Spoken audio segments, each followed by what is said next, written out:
Morning everyone, welcome to our spring seminar.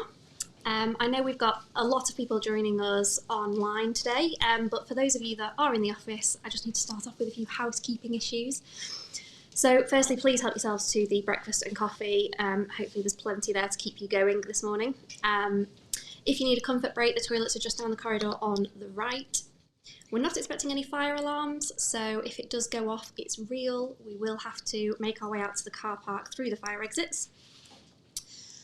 And the seminar today is in the format of our 10 key updates that we think you need to be aware of this spring. And it's myself, Jo Henderson and Patrick Byrne that will be taking you through these updates this morning. Now, there will be time for questions at the end, so if I could just ask that you raise any of those questions after the three of us have spoken at the end, that would be really helpful. And for those of you online, there is facility for you to submit questions, and we'll review those and come back to you after the seminar. So, there we go, I should have clicked on those. So that's the three of us who are talking. And that's the agenda that we're going to run through today, but I'll let each of us just point out what we're going to talk about as we go through. So we're starting off today by looking at neurodiversity in the workplace, and specifically some very recent cases of discrimination which employers need to be aware of. Now, it is a rather extensive area. It's fair to say it could easily be a whole seminar in itself, so this is just a bit of a canter through. But the reason it's in one of our top 10 updates is because neurodiversity-based discrimination claims are very much on the rise. So, in fact, cases are up by 1/3, with a 40% rise in tribunal claims relating to autism. And before we look at these recent cases, I think it helps to just consider what's meant by the term neurodiversity. So being neurodivergent essentially means having a brain that processes information in a different way to the average or neurotypical person. And this can be a difference that shows up in many ways, and examples of common neurodiverse conditions include autism, ADHD, dyslexia, dyspraxia, and Tourette's. And it's now estimated that 15 to 20% of people in the UK have been assessed as neurodiverse, and over 700,000 have been diagnosed with autism alone. These statistics are always increasing, so it's easy to see why discrimination claims relating to neurodiversity are significantly increasing. Having said that, a lot of neurodivergent people don't regard themselves as being disabled, and they wouldn't necessarily raise this with their employers in the same way as people might raise a physical disability. But it's important to remember that where their condition does meet the test of disability under the Equality Act, then they do benefit from the same protection from discrimination as those with physical disabilities. So on this slide, I've just set out a reminder of what that test is. And this is obviously what needs to be looked at to determine whether a neurodivergent condition constitutes a disability. So does that person have a physical or mental impairment? Does the impairment have an adverse effect on their ability to carry out normal day-to-day activities? Is that effect substantial, and is it long-term? Now, generally speaking, most neurodivergent conditions are going to be considered disabilities. And this then means that the employer is obliged to make reasonable adjustments to the workplace to remove or minimise any disadvantage to them. And the individual then benefits from a wide range of protection against discrimination. So that includes direct and indirect, unfavourable treatment because of something arising in consequence of their disability, as well as disability-related harassment, which is also unlawful. And that can cover making offensive comments about neurodivergence and victimisation. Victimisation, that's where a person suffers a detriment because of having raised a discrimination complaint. So that's also a form of protection there. Now, knowledge of disability is key, and an employer can't be liable for failing to make reasonable adjustments, for discrimination arising in consequence of disability, or for direct discrimination if they didn't know that the employee was disabled in the first place. And this protection doesn't just apply to employees. We need to remember that job applicants with a disability are also protected. So it is important to remember this in recruitment processes and to consider what, if any, reasonable adjustments can be made. So the first case that we're going to look at is Jandu and Marks and Spencer's. You might have seen this one in the media. It's just a tribunal case, but it's a recent one, and the claimant worked at M&S for 22 years before being made redundant. Now, she had been diagnosed with dyslexia 10 years earlier, and it meant that it took her longer to complete tasks, and it affected her memory, her ability to concentrate, and her ability to read and write. Now, M&S were fully aware of this, and they had made reasonable adjustments and supported her over the years. At no point were any performance concerns raised with her, and actually her manager deemed her to be one of the high performers within the team, and that was despite the impact of her dyslexia on her work. So in July 2020, she went through a redundancy process, and she was scored against selection criteria, which assessed her performance based on leadership skills, technical skills, and behaviours. Now, the notes taken by M&S during this assessment showed that they had marked her scores down because of a perception that her emails were rushed, and because those emails tended to be brief, set out in bullet points, and contain errors of spelling and construction. And it was also said that she sometimes had issues with time management, that she made mistakes, and that she failed to adapt the tone of her written communications to different audiences. Now, as a result of these lower scores, she was made redundant. So she claimed that she'd been unfairly marked down on areas of her performance that were linked to her dyslexia. And the tribunal agreed with her on this, and they found that M&S had failed to make reasonable adjustments when going through that selection process for redundancy. So they said that M&S should have discounted any disability-related effects when assessing her against that selection criteria. So she was successful in her claim of discrimination arising in consequence of disability, and M&S was unable to show that dismissing her was a proportionate means of achieving a legitimate aim. And this was especially because there were no performance difference between her and her colleagues.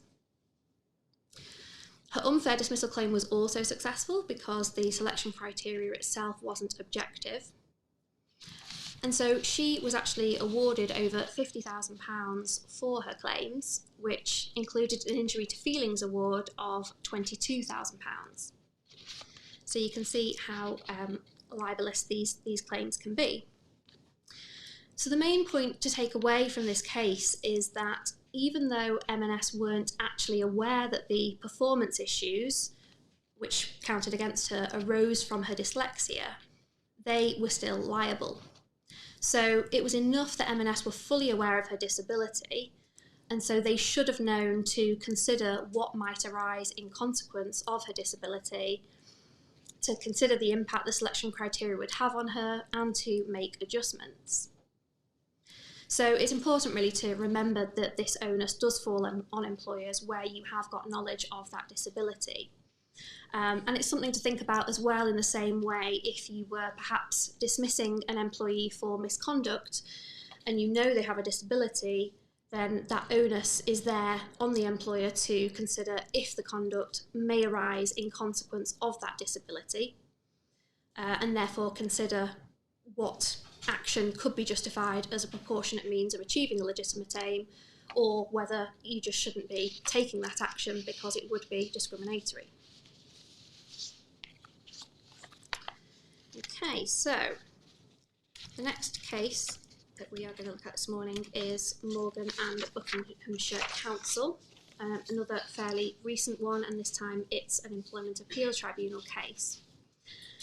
So Ms Morgan was a social worker in the council's fostering team, and she had autism and dyslexia as well as other conditions, and the council were aware of these and accepted that she was disabled. Now, they had a strict code of conduct about giving gifts to children, which emphasised the risk that gifts could be misinterpreted by others as being a gesture to either bribe or groom. And she went against this and was taken through a disciplinary process, and she was dismissed for giving gifts to a child in breach of that policy, and also dismissed because of an inappropriate case note that she had written.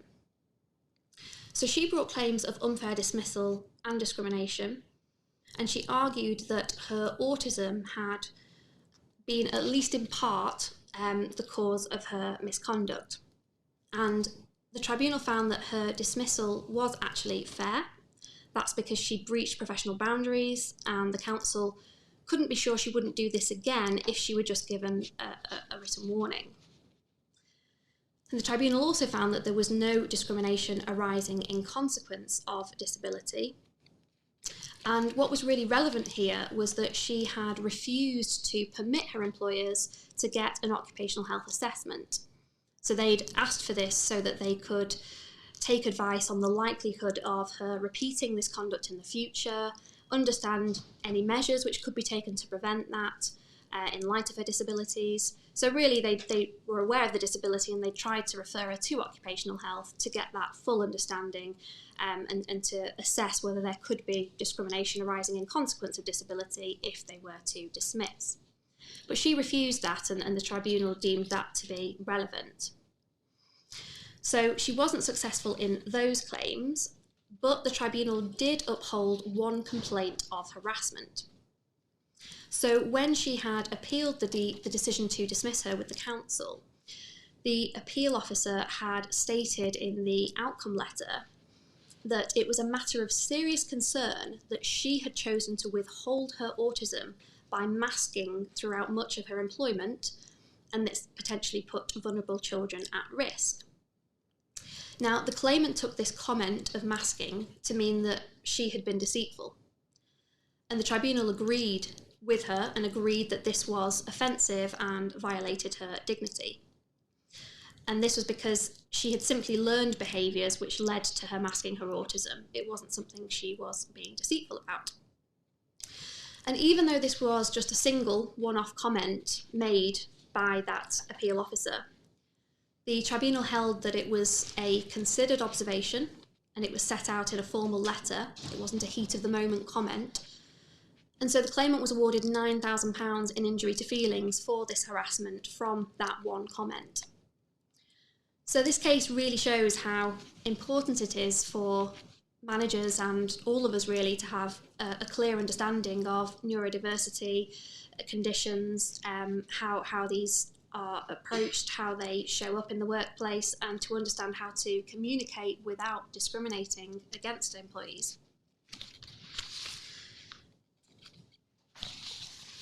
So the other recent case, and this was only from last month, is McQueen and General Optical Council, and this is another employment appeal tribunal case. Again, this involves a claimant with dyslexia and symptoms of autism, as well as some hearing loss. And it was accepted by his employer, the GOC, that he was deemed to be disabled. Now, he had a lot of difficult interactions with colleagues on many occasions over a long period. He would become aggressive and loud and be disrespectful to managers. He had a habit of standing up at his desk and shouting and reacting very extremely to instructions that were given to him and to general work matters such as discussing his appraisal. So 2 disciplinary proceedings took place over his behaviour, and he was given a written warning and was then disciplined again the following year for performance issues. So he brought discrimination claims whilst remaining in employment, which included an allegation that he had been treated unfavourably because of something arising from his disability. Now, there was plenty of medical evidence in this case. He'd been assessed by occupational health several times, And having analysed this medical evidence and the claimant's own assessment of the impact of his health conditions, the tribunal found that Mr. McQueen's behaviour during those interactions was not a consequence of his disability. His behaviour, which the tribunal had summarised as being meltdowns, actually resulted from him having a short temper and him resenting being told what to do. So there was no discrimination arising in consequence of disability in this case. However, whilst most of his claims were dismissed, he was successful in his claim of victimisation. And this is a bit of a point that will often catch employers out, and it's one to watch. So in this case, the GOC, his employer, had delayed dealing with his grievance for over a year and had actively mishandled it, which the tribunal accepted had caused him stress over a long period. And he was awarded over £20,000 in injury to feelings and interest and others. So it just goes to show that these delays can be quite costly. And the main takeaways from this case are that employers should always consider whether conduct arises from the disability before taking action. And that consideration should include obtaining medical evidence and considering any recommendations that are made through this, as well as keeping records of all of the incidences of misconduct and the impact of that behaviour on colleagues. So in this case, the extent of the behaviour and the employer's evidence of this really helped with their defence to substantiate how severe that was. And finally, of course, dealing with discrimination grievances promptly is crucial. That's even where they are difficult, and despite any subsequent tribunal claims that might be raised, it is really important to address those and ensure you're not giving rise to a claim of victimisation. So just to sum up the neurodiversity topic then, there's a few practical tips and steps that employers can take to avoid discrimination and to support neurodivergent employees. The first one would be training on neurodiversity for HR and managers, and given how easy it is for managers to be liable for just one comment made, as we saw in the Morgan case, this really should be thorough training so that you can demonstrate that your managers have a clear understanding of the different types of neurodivergent conditions, but also so that as an employer you can understand how to support neurodivergent colleagues and their unique characteristics and strengths in the workplace. The issue here is that there's a lot of stigma about it, and often employers will see these as challenges, which shouldn't be the case, and there should really be a focus on inclusivity and diversity here. So that's the next point really, that policies should be in place to cover these points, and equal opportunities and anti-bullying and harassment should really be in place as a minimum anyway. It might be that you want to introduce a neurodiversity policy that considers reasonable adjustments with a particular focus on fostering that inclusive neurodiverse culture as well. That could only be a positive thing to do. And it's also worth looking at referrals to occupational health. As we've just seen from those cases, it's really important to, where you've got knowledge of a disability, to understand what might arise in consequence of it before taking action, and occupational health referrals and medical evidence is often going to be key for that. It's worth also considering adjustments in the workplace. So would a neurodivergent employee benefit from having a support buddy to help? Is the physical workplace a bit of a sensory overload, which might lead to problems or meltdowns like in the McQueen case? Could you consider removing harsh lighting or reducing noise levels, particularly if you're in an open plan workspace? And then to that end, can you find a quiet space and provide that for individuals that would find that easier to work out of in the office? There's also technology and equipment considerations, and perhaps looking at internal policies and how they might affect neurodivergent employees, particularly something like hot desking, which might be more difficult and stressful for someone with a neurodivergent condition. And also being mindful that not all employees might want to engage in social events or may find certain events challenging. And it's important to encourage open discussion and ask them how you could help on a day-to-day basis, and to try and maintain a very inclusive and positive working environment to help reduce stigmas and ensure equal treatment. It's also worth being mindful of different ways of communicating, as neurodiverse individuals can often interpret communications differently. So ideally that would form part of comprehensive training that you might get for all staff, so that everybody has a clear understanding of that. And it's important to remember that all these positive steps should also be applied to job candidates as well. We do see lots of discrimination cases that arise from recruitment processes, such as requirements to have multiple choice tests, for example, that has been deemed to be discriminatory for someone with a neurodivergent condition. So a few things there to think about and put in place. So just moving on to our second update, and this one, don't worry, it is a much shorter one. It is just one case, but it is a really useful one for employers, and it's on the tricky subject of dismissing for long-term sickness absence. So the claimant here was an administrative officer for HMRC, and he suffered from anxiety and depression, and he was deemed to be disabled within the Equality Act. In the last 2 years of his employment, he was off work a total of 245 days on 23 occasions, and each time it was for different reasons and periods. Now, HMRC decided to dismiss him after a period of 7 months consecutive absence, and at a time when he was unfit to return to work in any capacity. And they concluded that his absence was impacting on productivity and team morale, and that there were no more reasonable adjustments that they could make to support his disability. They'd also said that they were unable to find any suitable alternative roles for him. And he brought a disability discrimination claim, arguing that his dismissal was discriminatory because he'd been dismissed for his absence or his poor attendance, which arose in consequence of his underlying disability.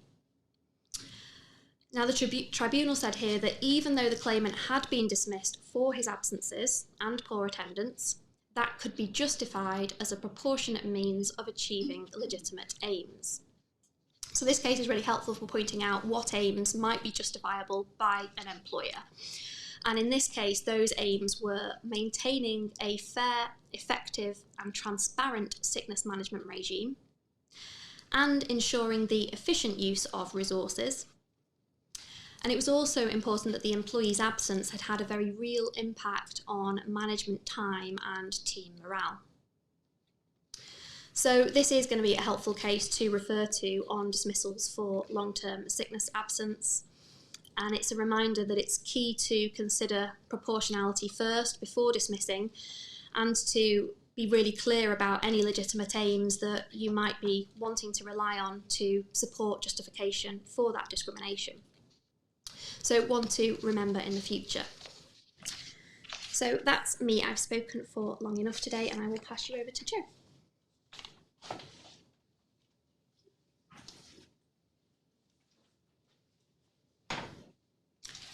Morning everyone. I'm going to pick up the next 3 topics. The first one of those is an update on family leave.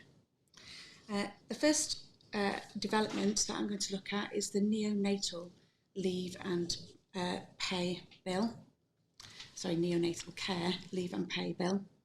So this will introduce a new statutory right to take leave, and that applies to employees who have responsibility for a baby receiving neonatal care. To qualify to take the time off, parents must have a baby who's needed to spend at least a week in hospital in the first 28 days of life. That qualifies as needing additional care to deal with those circumstances. This applies to both parents, and they can both take up to 12 weeks neonatal care leave, and that is in addition to other forms of leave, so maternity leave and also parental leave. To accommodate those different types of leave, the leave can be taken to up to 68 weeks following the date of the birth, So that's a very long period of time now that parents in these circumstances are entitled to take. The entitlement to pay isn't a day one right. The entitlement to leave is a day one right, so it applies from the first day of employment. In order to qualify for the statutory pay that goes with the leave, an employee must have 26 weeks service with the employer. And so that's the same qualification period as other periods of family leave. The bill also provides the usual statutory protections that we see in other forms of family leave. So the protection of the contract of employment, the right to return, the right not to be unfairly dismissed if you've taken advantage of the leave, and the right not to suffer a detriment. This bill is a private member's bill. It does have the support of the government, and it was last debated in Parliament just a month ago, and it has cross-party support. So it's almost certain that it will become law at some point in time. Because of the statutory pay elements of it and the involvement of HMRC in that, it's not likely to actually be implemented in law until probably the beginning of 2025. So it's something to be aware of. It's not immediate, but you might want to consider it in terms of your family leave policies and voluntary policies that you might adopt. So that's the first one, the first development to mention. The second bill to mention is the Fertility Treatment Employment Rights Bill. In fact, this bill doesn't have the support of the government, but it does have cross-party support to an extent. It's not likely to become law anytime soon. If it does become law, it's a right similar to the rights to antenatal care appointments. So it's a right for the person receiving the appointment to take paid time off to attend the appointment. There's a right for a partner of that person to take unpaid time off to accompany the person receiving treatment at their appointment. So it's very similar to the antenatal care appointments, and the mechanism for obtaining permission to attend the appointment is very similar too. And again, there's the usual statutory protections that a person taking advantage of those rights should not be subject to any kind of detriment or unfair dismissal.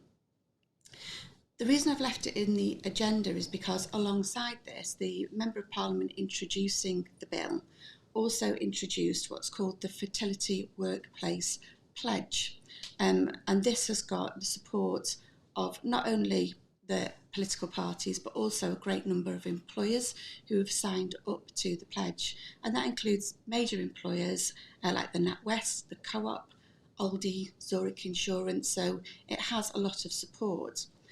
Employers signing up to that pledge have agreed to make information about fertility treatment very accessible in the workplace, encouraging an open culture around that.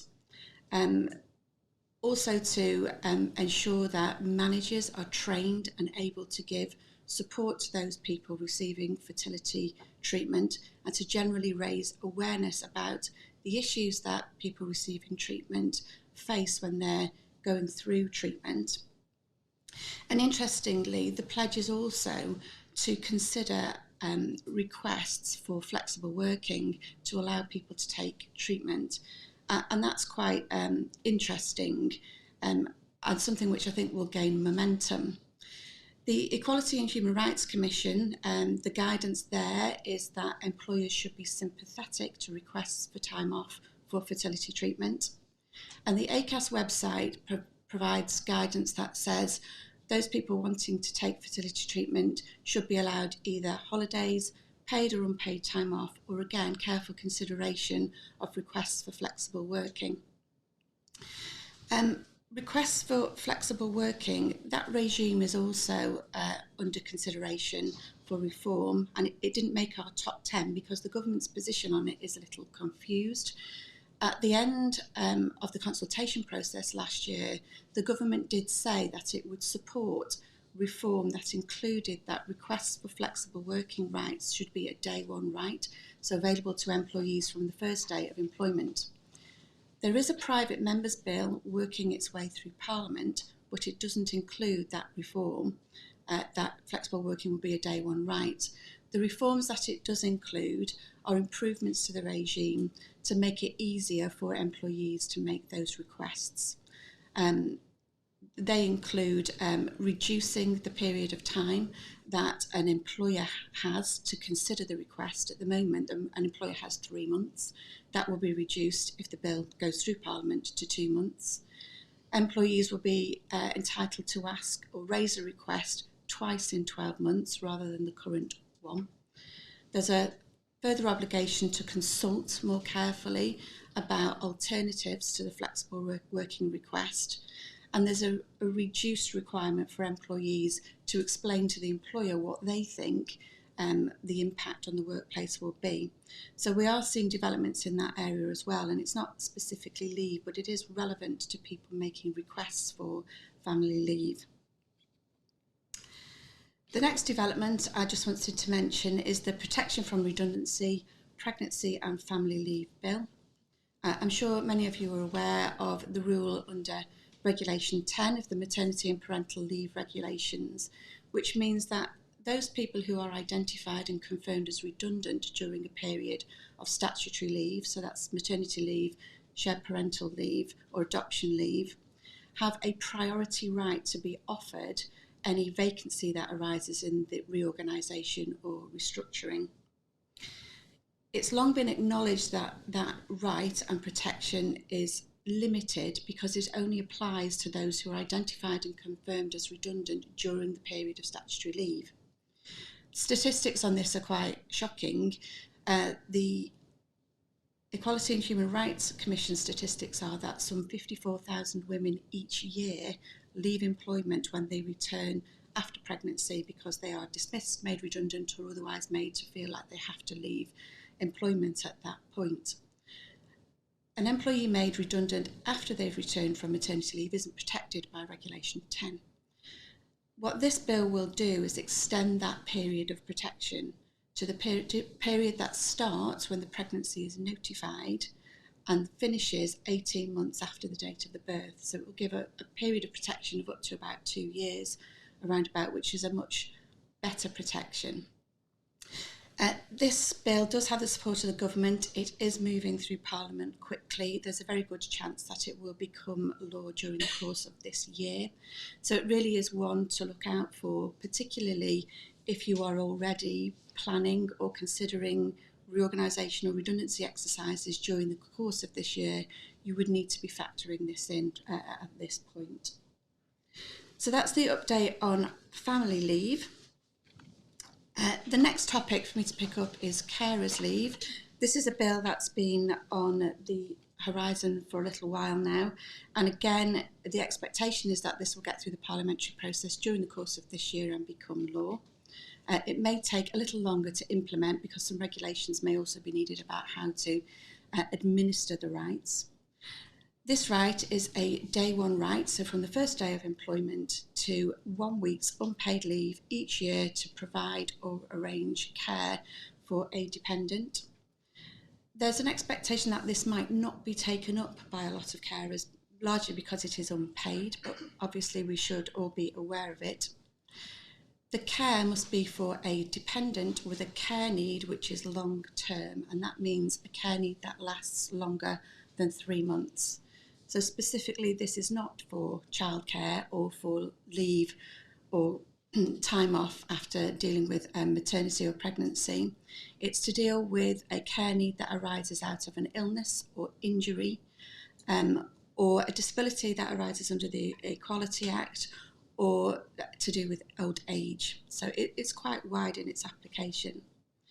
The definition of dependence is also very wide, so that would include spouses, civil partners, children, parents, somebody living in the same household but not your lodger, or someone else who is reasonably dependent on you. So that's quite a wide definition. The leave that can be taken is flexible, so 1 week's leave can be taken in a way that suits the care requirement. We'll need to see regulations on this, but the expectation is that leave can be taken in blocks of half a day or a full week, but in the shortest block would be a half day. the requirements on the employee to show who they are caring for and what care is required is also expected to be very light touch, so there won't be a lot of evidence that the employee needs to provide. Again, this is the kind of leave where statutory protections apply. It would be unlawful to subject somebody to a detriment or to dismiss them because they've taken advantage of carers' leave. That's carers' leave. The final topic for me is to talk about harassment in the workplace, and specifically third-party harassment. The snappily named the Worker Protection Amendment of Equality Act 2010 bill is also working its way through Parliament with confirmed government support.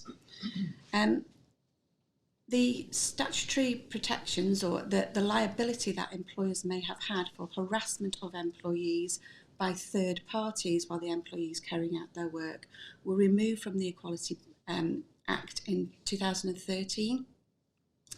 And since then, employers have not been liable for third-party harassment. The purpose of this bill is to reintroduce that employer liability for harassment of an employee by a third party where the employer has failed to take reasonable steps to prevent that harassment. That's quite different and much more protective than the previous rule, which required there to be at least 2 occasions of harassment before the employer could be liable. The employer can be liable here from the first occasion of harassment in the workplace. You will have seen, of course, the types of measures that employers take to try and prevent harassment, even on a voluntary basis now. So the signs that we see in hospitals and public transport and banks, where there's a zero tolerance towards harassment and abuse of staff.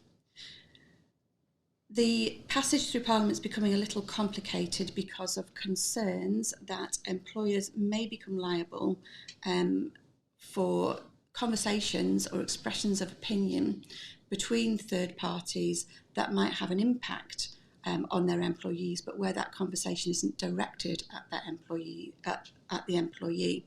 So there's a free speech exception that is proposed to be included in the bill, and that's becoming quite a complicated debate, and it would make the Equality Act have a 2-track system, really, depending on who was causing the harassment in the workplace. That kind of conversation that causes a hostile environment would qualify as harassment if it was happening between employees. The third-party harassment, it's looking like there might be a slightly different test for that, and that's an uncomfortable position. So that's being debated, so that might cause some delay. The second part of the bill is to introduce a new obligation on employers, so a positive obligation to take all reasonable steps to prevent sexual harassment. So the liability for third-party harassment will apply whether the harassment is based on any protected characteristic, whether it's sex or disability or sexual orientation. But there's a new specific right to try and prevent sexual harassment in the workplace. And the way that will work is where an employer is found to be liable for the sexual harassment, but it didn't take reasonable steps to prevent that harassment, the compensation which an employment tribunal can award against the employer can be increased by 25%. In addition to that, the Equality and Human Rights Commission, which is the watchdog for these kind of issues, will also have enforcement rights against employers. And that in itself is quite interesting because we have seen this year the Commission starting to be very proactive about preventing sexual harassment in the workplace. The Commission already has powers that it can use, notification powers, investigation powers against employers to encourage a better working environment. And this year we have seen the Commission enter into an agreement with IKEA to improve its sexual harassment policies and practices after a complaint by a former employee. We've also seen McDonald's be in a position where it's needed to enter into an agreement with the Commission following concerns about how it handled sexual harassment complaints by UK staff. So we're starting to see this becoming, again, a very hot topic. So how can you prepare for that? The Commission does have a code of practice on preventing sexual harassment in the workplace. It's a 2020 code, and that will be reviewed and updated to reflect these new rights. The new code isn't available yet, but even the old code actually is a very good starting place for picking up tips about where and how to prevent harassment in the workplace. Other practical ideas that have been mooted include creating a reporting register for monitoring complaints so that you can track where harassment is happening in the workplace.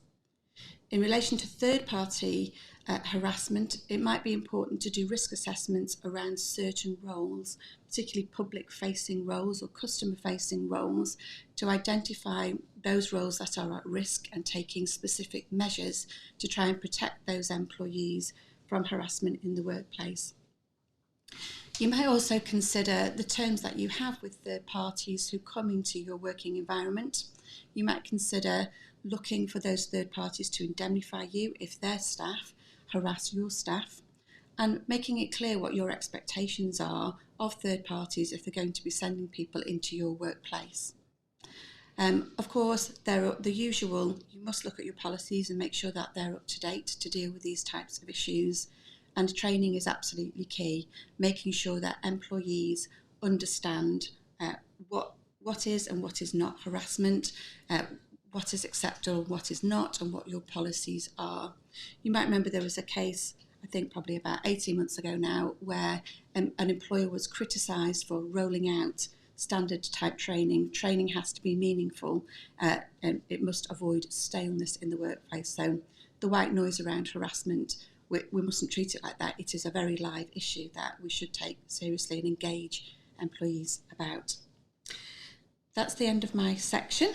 I'm going to hand over to Patrick, who's going to pick up the remaining topics. Thank you.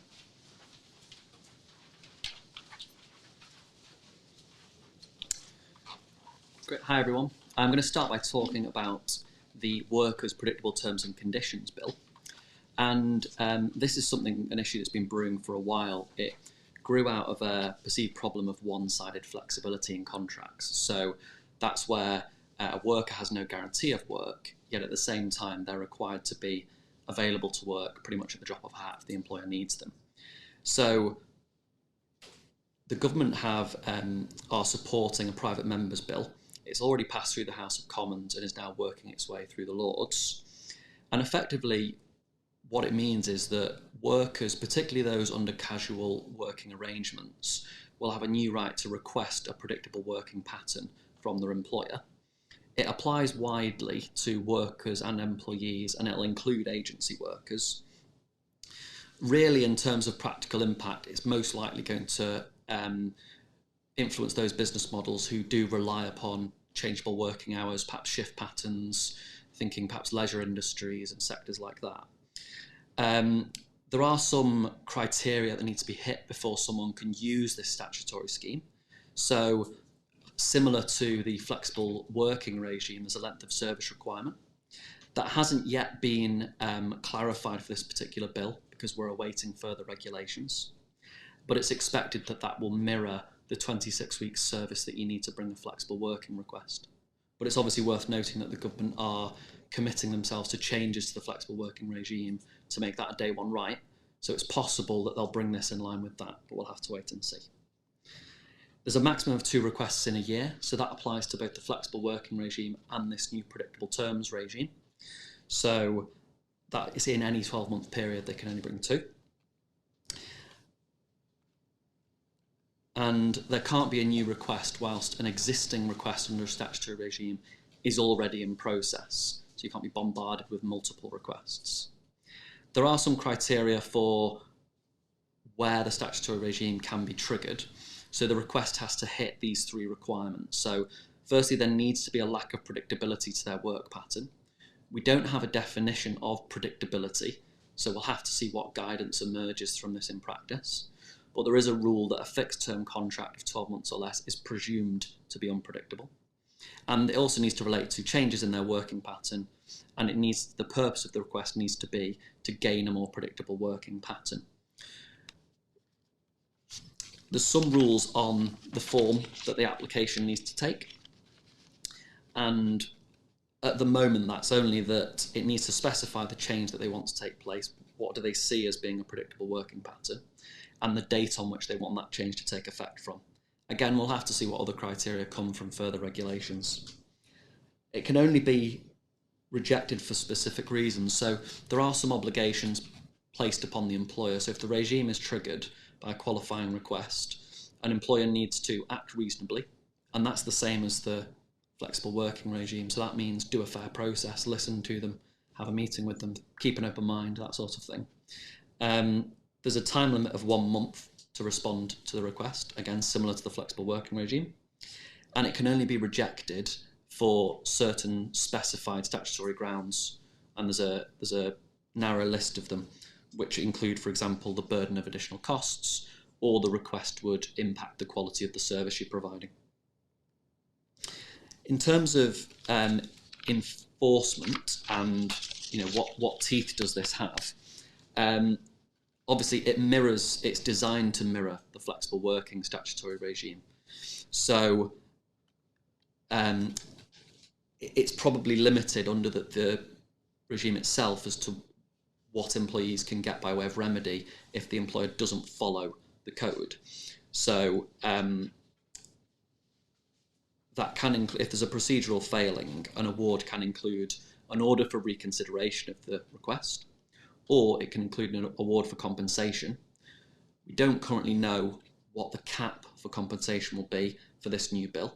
That's going to come later in the regulations, but it's expected that it will just mirror the up to 8 weeks pay that you can get if your employer breaches the flexible working regime.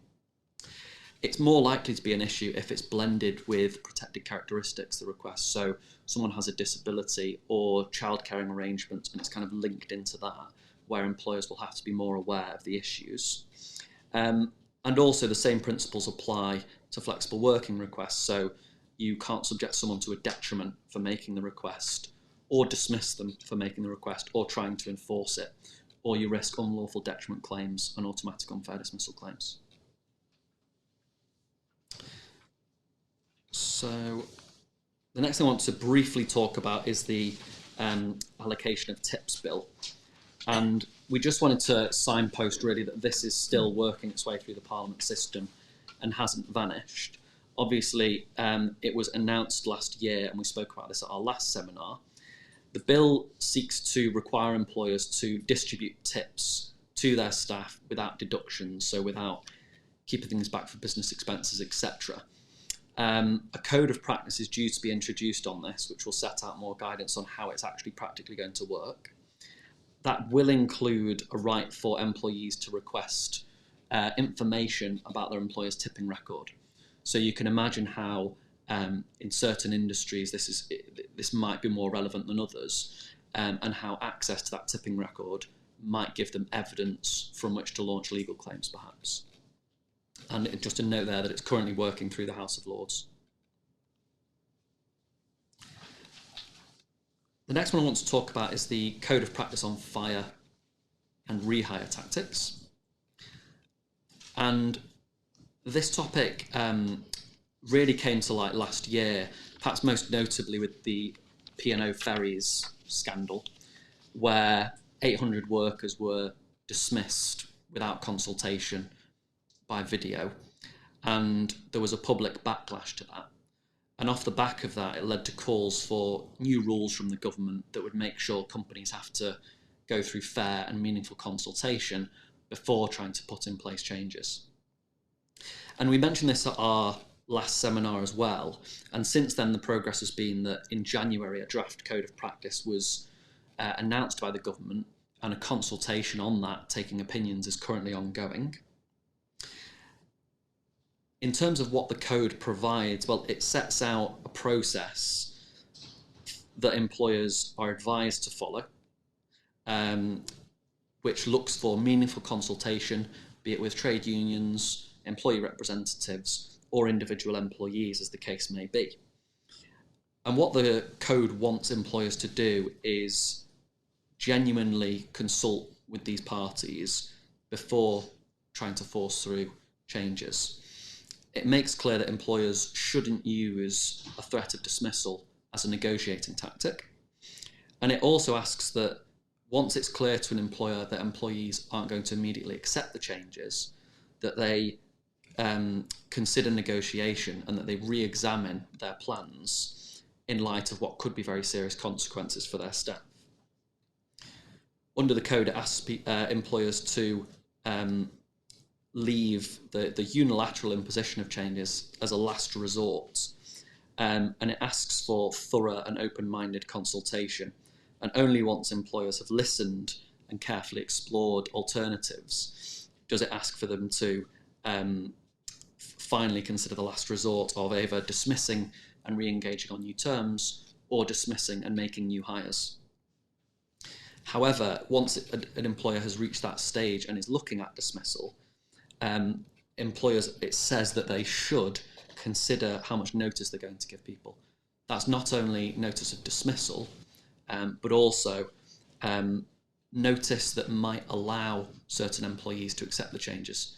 So give someone extra time to, for example, find new accommodation, put certain caring arrangements in place, and things of that sort. It's important to remember this won't impose a legal obligation upon employers. So it is advisory, but it's going to be taken into account in certain employment tribunal claims. And the repercussion are supposed to be aware of is that where a claim is successful and where an employer has found that they didn't follow this code, they didn't meaningfully consult, the employment tribunal will have the power to uplift the compensation by 25%. That does go both ways. So if the employee, for example, refuses to consult whatsoever and has breached the code themselves, their compensation could be reduced. What does it mean practically for HR practitioners and employers? I don't think it's groundbreaking, and I don't think it will scare employers. A lot of the principles that are in this code will be familiar to anyone that's conducted a redundancy process or a change of terms process in the past. You know, the pillars of it are keeping employees informed, consulting with an open mind, reassessing if you get representations back from employees, trying to mitigate the practical impact on employees of the changes, and then finally, as a last resort, confirming the dismissal. So some HR functions will already feel set up to follow a process like that, but we could see in certain cases businesses will simply feel that they have to cut through this code and urgently make changes, in which case they'll just have to be prepared and cost in the possibility of that 25% uplift. The next topic I'm going to touch on is the spring budget. And obviously there are a raft of figures and measures and changes in that budget. I don't think it's the most impactful budget for employers that we've seen, but we've just picked out probably two of the most relevant changes that we could see impacting the workplace. And the main thing is that Jeremy Hunt announced a drive to encourage older workers to either remain in work or those that have retired to return to the workplace. And this came off the back of information that during the pandemic, it was the over 50s that had left the workplace in the highest numbers. And two of the measures that were attached to this were returnships and pension changes. And so returnships are an idea to add funding, 63 million, to existing training and skills schemes. That will be used to finance spaces at, for example, skills boot camps and sector-based work academy programs. So to help reskill, upskill, and find over 50s workers the employment that suits them. And the second part fell under pension changes. I won't go through them in detail because they're quite self-evident from the slides what the changes are, but by and large it involved abolishing the lifetime allowance, lifting the annual allowance, lifting the minimum tapered annual allowance. So they're making pension contributions a lot more tax effective for employees, making that a lot more inviting. So obviously the idea is to financially incentivize people staying in work longer to keep investing in their pensions. So what could that mean for employers and HR? it will probably mean higher numbers of older workers either continuing in work or applying for work. So there could be costs of pension contribution continuing with that. There could also be just the statistical possibility that older workforces mean a greater risk of age discrimination claims being filed. And it's interesting, it would be interesting to see if there's an overlap between the government's plans to make flexible working requests a day one right, because we'll have to see whether we see older workers, for example, taking a full-time position and then very early upon starting that, putting their flexible working request in for different lifestyle reasons to go part-time or amend their hours. So I guess HR will have to perhaps be aware of a greater age discrimination risk when handling requests like that. Obviously, that's not to say you can't then fairly handle and reject a request, but it's just something to be aware of. So that's the budget. So overall, I think quite a low impact budget, but it's definitely useful to know about those two measures. I'm going to finish on ESG. So I think many of you will be familiar with this as a term because it's risen to prominence in recent years. But it effectively relates to the decisions a company makes around environmental, social, and governance factors. It's used quite interchangeably with terms like corporate responsibility, corporate social responsibility, but it's becoming the kind of dominant phrase. It's risen to prominence, I think, over recent years due to world events more than anything.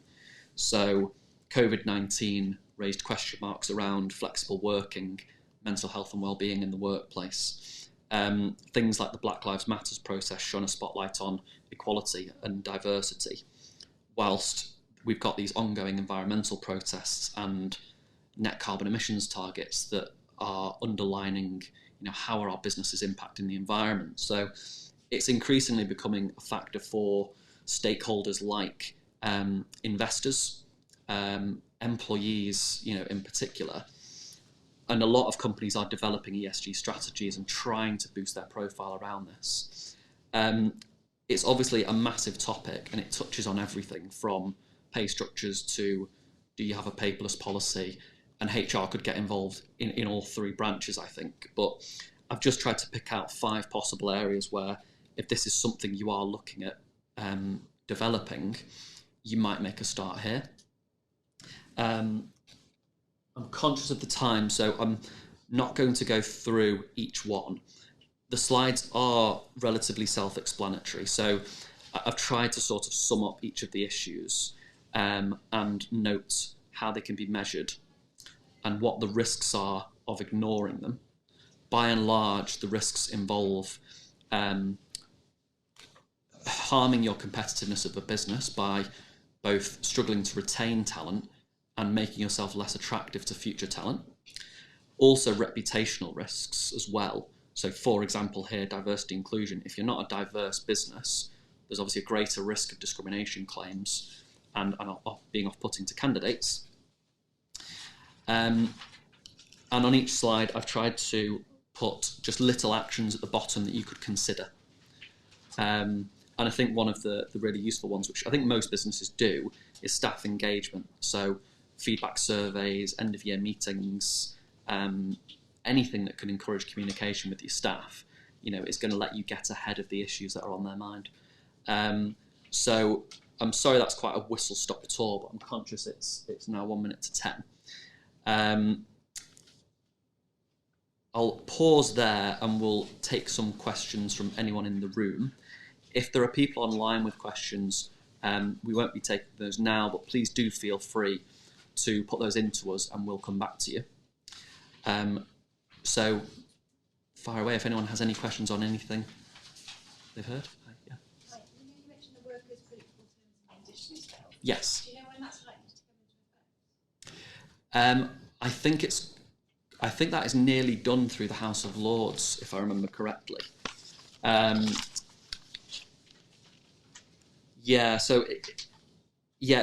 It's currently working its way through the House of Lords, so it probably won't take much longer, really, because once it's through that, it just needs to get royal assent, and then it'll come into force. So, your carers leave bill, where you can get 1 week's unpaid leave. If they're part-time, for example, 4 days, 3 days a week, would it be 4 days and 3 days they would have off, or would it still be the full 5 weeks? Yeah, so for the people online, that was a question about the carers leave bill. And is that so if they're working part-time, they get...